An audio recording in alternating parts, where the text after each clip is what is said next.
What started as a typical summer day has turned into one of the most destructive and unsettling afternoons that residents here have faced in recent memory.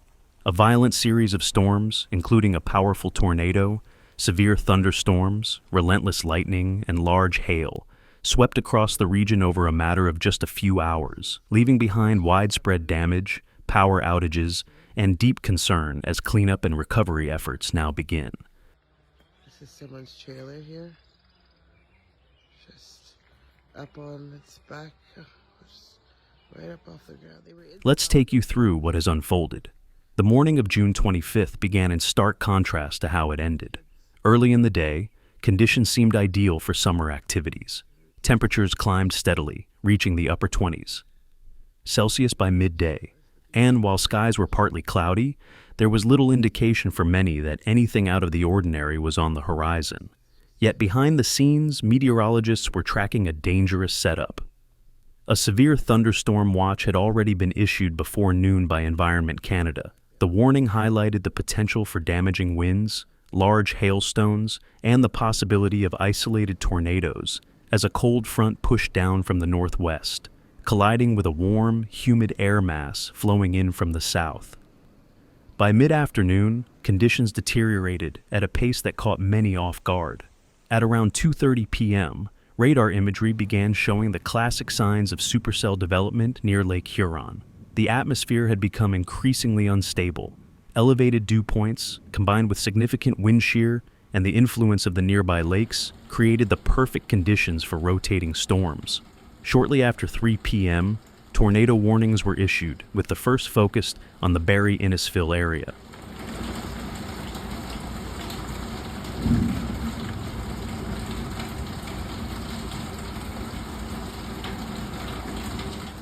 At approximately 3:27 p.m., that warning became reality when a tornado touched down on the outskirts of Angus, a small and tightly knit community west of Barrie.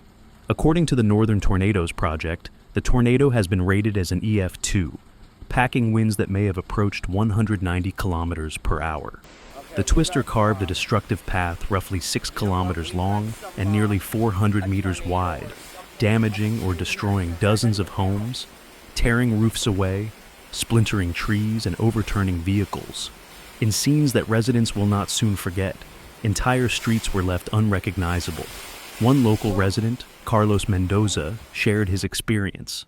The sky took on this eerie greenish-black color, and then the wind was unlike anything I have ever heard.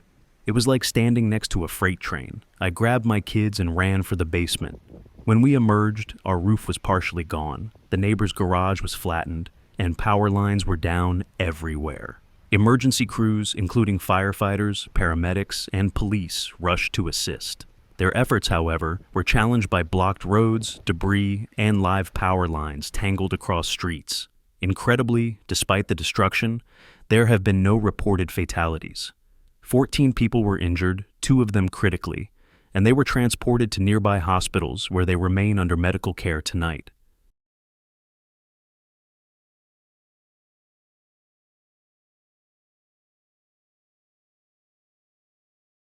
But the tornado was only part of the threat. The larger storm system continued to rage across the region.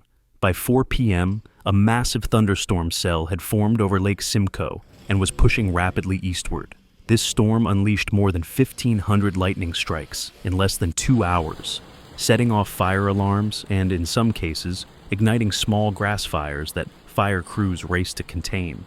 Meanwhile, large hailstones, some measured at over 4 centimeters in diameter, pelted communities including Orillia, Bradford, and New Tecumseh. The damage to property has been extensive. Car windshields were shattered, vinyl siding on homes was punctured, and crops in the agricultural belt were decimated in mere minutes. Farmers are reporting losses as high as 80% in some fields, with strawberries, corn, and soybeans among the hardest hit.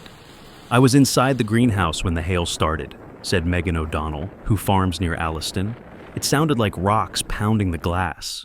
We tried to cover what we could, but within 10 minutes most of our summer crop was ruined. I have never seen anything like it."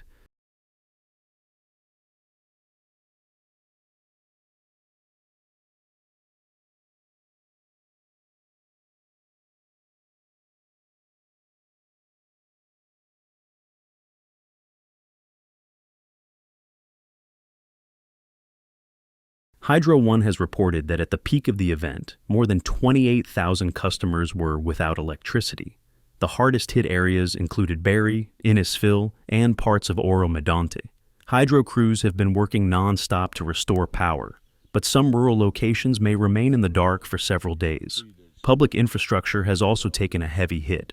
Portions of Highway 400 were temporarily closed due to flooding and downed trees, and several secondary roads remain impassable.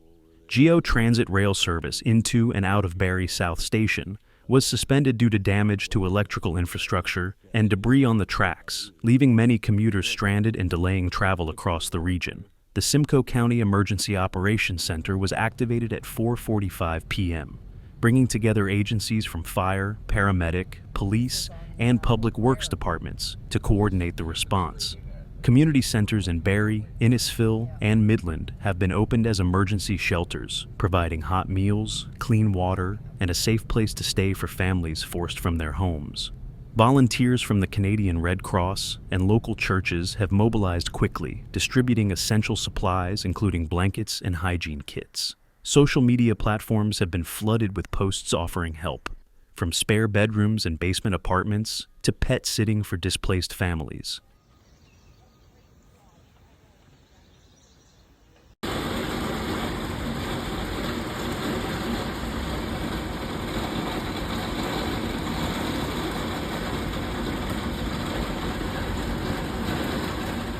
Experts say today's event was the product of a rare and dangerous convergence of atmospheric conditions.